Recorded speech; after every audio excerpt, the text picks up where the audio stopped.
Halo, assalamualaikum. Jadi saya barusan lihat postingan di Facebook, tapi saya nggak sempat screenshot. Postingannya itu dia singgung mak-mak yang ada di Facebook Pro dan anak muda yang ada di TikTok.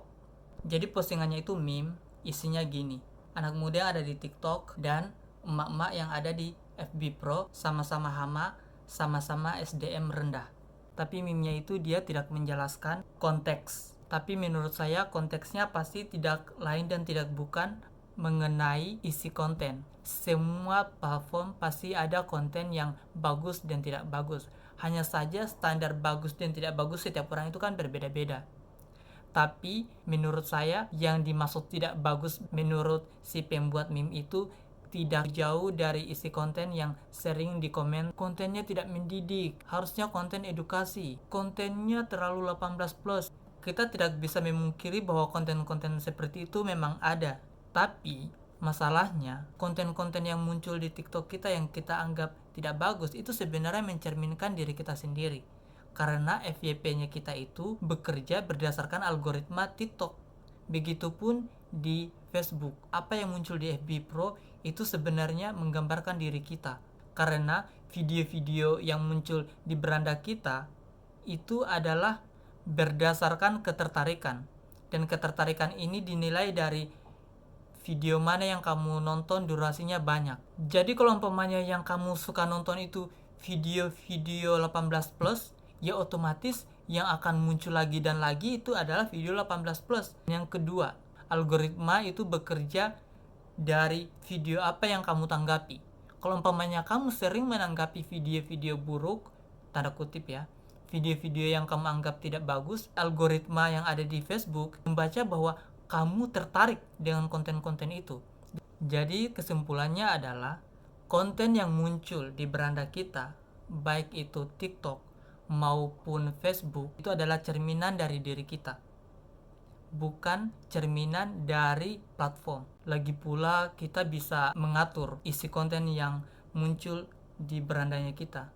Kalau umpamanya ada konten yang kita anggap tidak bagus atau negatif, kita tinggal klik pilihan, kemudian klik tidak tertarik, ataupun kita bisa memilih konten secara langsung.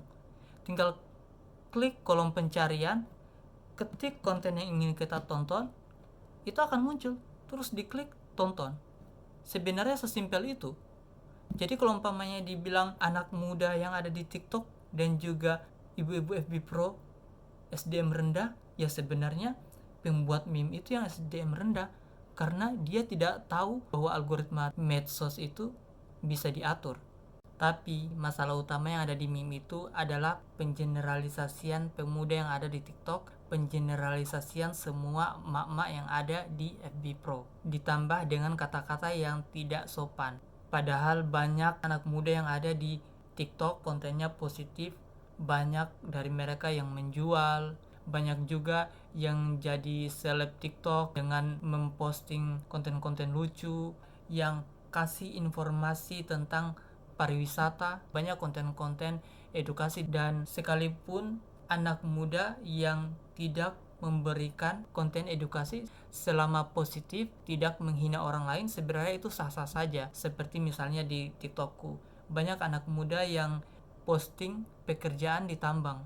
Kemudian banyak teman-temanku juga yang hobi futsal, mereka posting postingan futsal, dan itu semua bagus. Begitupun mak-mak yang ada di FB Pro, mak-mak konten kreator yang memposting kesehariannya mereka, menu masakan mereka apa, memang itu terkesan sederhana, tapi tidak semua orang mampu melakukan itu.